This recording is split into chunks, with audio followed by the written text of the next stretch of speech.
রহমতুল্লাহ। প্রিয় শিক্ষার্থীরা, আশা করি সবাই তোমরা ভালো আছো। আলহামদুলিল্লাহ। আজকে তোমাদের কোণ সম্পর্কে ধারণা দেব। দেখো এখানে কি দুইটি কোণে গেছি। একটা হলো এই কোণটা কি সবাই জানো 90 ডিগ্রি বা সমকোণ, আর এটা হচ্ছে সরল কোণ। সমান কত? 180 ডিগ্রি সমান কত? 2 সমকোণ। তাইলে এখানে কয়টা প্রশ্নের উত্তর পাইলা? যে এক সমকোণ সমান কত? 90 ডিগ্রি, আর 2 সমকোণ সমান 180 ডিগ্রি, এবং এক সরল কোণ সমান 180 ডিগ্রি বা 2 সমকোণ। এখন এইখান থেকেই আমি আরেকটা প্রশ্ন তৈরি করব। সেটা হলো যে এটার আরেকটা নাম আছে। সেটা এই কোণটাকে যদি 90 ডিগ্রি কোণটাকে যদি আমি কেটে ফেলি, মানে মাঝখান দিয়ে অথবা সাইড দিয়ে কেটে ফেলি বা ভাগ করি, তাহলে এটা কি কোণ বের হয় জানো? পূরক কোণ। তাহলে কি 90 ডিগ্রির সমকোণের কে যদি আমি কেটে ফেলি অর্থাৎ ভাগ করি, তাহলে একটি অপরটি পূরক কোণ হয়। আর সরল কোণ বা সমকোণের কে যদি আমি কাটি, তখন কি হবে? এটাও একটা কি হবে? অন্য একটা আকৃতি হবে, সেটার নাম হলো সম্পূরক। তাহলে দুইটা জিনিস, সমকোণ ভাঙলে হয় পূরক কোণ, সরল কোণ ভাঙলে হয় সম্পূরক। এখন এখানে তোমাদের কি ভেজাল লেগে যায় যে এই পূরক কোণ কোনটা, সম্পূরক কোনটা। এই যে দেখো, পূরক লিখতে কি ছোট্ট না? 90 ডিগ্রি ছোট না? তাইলে পূরক কোণ। আর সরল কোণ, এই যে এই দন্তটা খেয়াল রাখবা, এই দন্তটা এখানে আসছে সম্পূরক। এখন এই জিনিসটা কখন আসবে তোমাদের পরীক্ষা? কি আকারে আসবে জানো? আমি এইখানে করে দিই। দেখো এই কোণটারে আমি একটু এইভাবে কেটে নিলাম, কাটলাম। তাহলে এটা আনুমানিকভাবে চাঁদার সাহায্যে মাপলে হয়তো 60 ডিগ্রি হবে। আমি ধরে নিলাম যে 60 ডিগ্রি কাছাকাছি। তাহলে তোমাদের পরীক্ষা কি আসবে জানো? যে 60 ডিগ্রি কোণের পূরক কোণ কত? তাইলে পূরক কোণ বের করতে পারবা না? এখন দেখো 60 ডিগ্রি কোণের পূরক কোণ কত?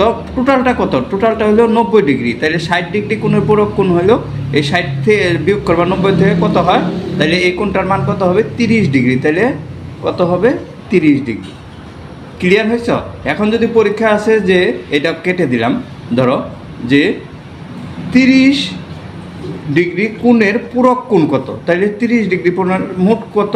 90 ডিগ্রি। তাহলে 30 ডিগ্রি বাদ দাও, তাহলে কি 30 ডিগ্রি কোণের পূরক কোণ 60 ডিগ্রি। তাহলে পূরক কোণও ক্লিয়ার হইল। তাহলে কয়টা প্রশ্ন গেল? পূরক কোণ শিখলাম, সমকোণ শিখলাম। এখন সম্পূরক কোণটা শিখব। একইভাবে আমরা যদি এখানে একটা দাগ দেই, ধরো যে এই দাগটা একটু এদিক দিয়ে দেই। এখানে কি দুইটা সরল কোণের মধ্যে দুইটা কোণ উৎপন্ন হয়েছে। এই যে একটা কোণ, এই যে একটা কোণ। এই কোণটাকে আমি কত? 120 ডিগ্রি ধরে নেব। আচ্ছা, আনুমানিকভাবে ধরে নিলাম 120 ডিগ্রি, কম বেশি হতে পারে, যাই হোক। এখন যদি পরীক্ষায় তোমাদের প্রশ্ন আসে যে 120 ডিগ্রি কোণের সম্পূরক কোণ কত?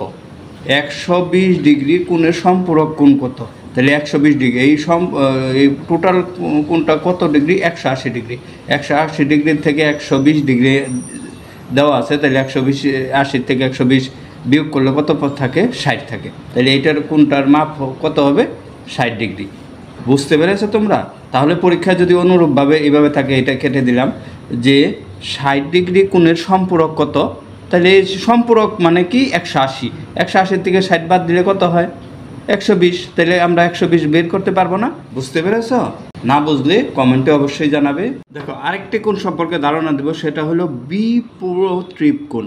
জ্যামিতিক ভাষায় এটাকে বলে বিপ্রতীপ কোণ। বসের বি পয়রফলা দিকে প, বিপ্রতীপ কোণ।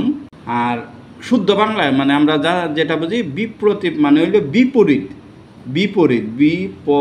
কথা ক্লিয়ার? যে বিপ্রতীপ হলো জ্যামিতিক ভাষা, আর বিপ্রতীপ মানে হলো সহজ ভাষা। তাহলে এইটার বিপরীত কোণটা, এইটার বিপরীত এইখানে এই কোণটার বিপরীত হবে, এই কোণের বিপরীত হবে এটা, এই কোণের বিপরীত হবে এটা। এখন পরীক্ষা যদি থাকে যে এখানে ধরো তোমার 60 ডিগ্রি, তাহলে 60 ডিগ্রি কোণের বিপরীত কোণটা কত ডিগ্রি? 60 ডিগ্রি হবে। এখানে যদি ধরো যে 70 ডিগ্রি এর বিপরীত কোণ কত হবে? 70 ডিগ্রি হবে। কথা ক্লিয়ার? মানে বিপরীত কোণের বিপরীত সমানই হয়। এনে 60 হলে উল্টা পাশেরটা 60ই হবে, এই পাশেরটা 70 হলে উল্টা পাশেরটা 70ই হবে। কথা বুঝতে? বিপরীত কোণ বা বিপরীত কোণ একই হয়।